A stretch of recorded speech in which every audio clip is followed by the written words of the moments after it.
سب سے بڑی بربادی زندگی کا خاتمہ نہیں بلکہ امیدوں، خوابوں اور خوشیوں کا بے رحمی سے قتل ہونا ہے۔ انسانیت کا فخر وہ لوگ ہیں جن کے پاس نصیحت کے لیے الفاظ نہیں، اعمال ہوتے ہیں۔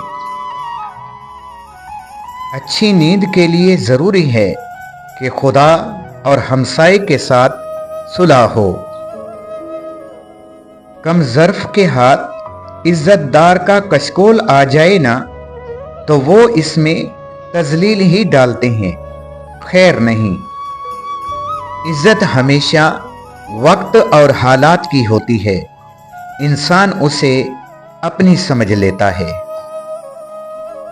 دنیا اچھے لوگوں سے بھری پڑی ہے، اگر آپ کو کوئی نہ ملے تو آپ خود بن جائیں۔ محبت میں خواری کی ایک بڑی وجہ یہ بھی ہے کہ انسان خود سے زیادہ محبوب سے مخلص ہو جاتا ہے۔ تم وقت کو چھوٹی چیز مت سمجھو، اس نے بڑے بڑے بادشاہوں کے دن پلٹ دیے ہیں۔ ایک شخص کی عدم موجودگی آپ کے دل میں اتنا بڑا خلا چھوڑ سکتی ہے گویا زمین تمام لوگوں سے خالی ہے۔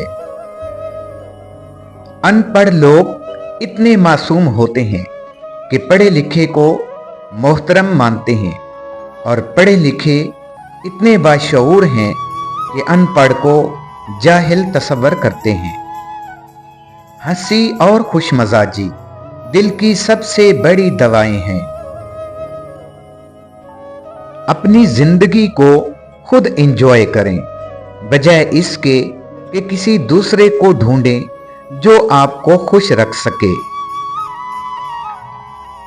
زندگی میں سب کچھ نہیں ملتا، کچھ چیزیں مسکرا کر چھوڑ دینی چاہیے۔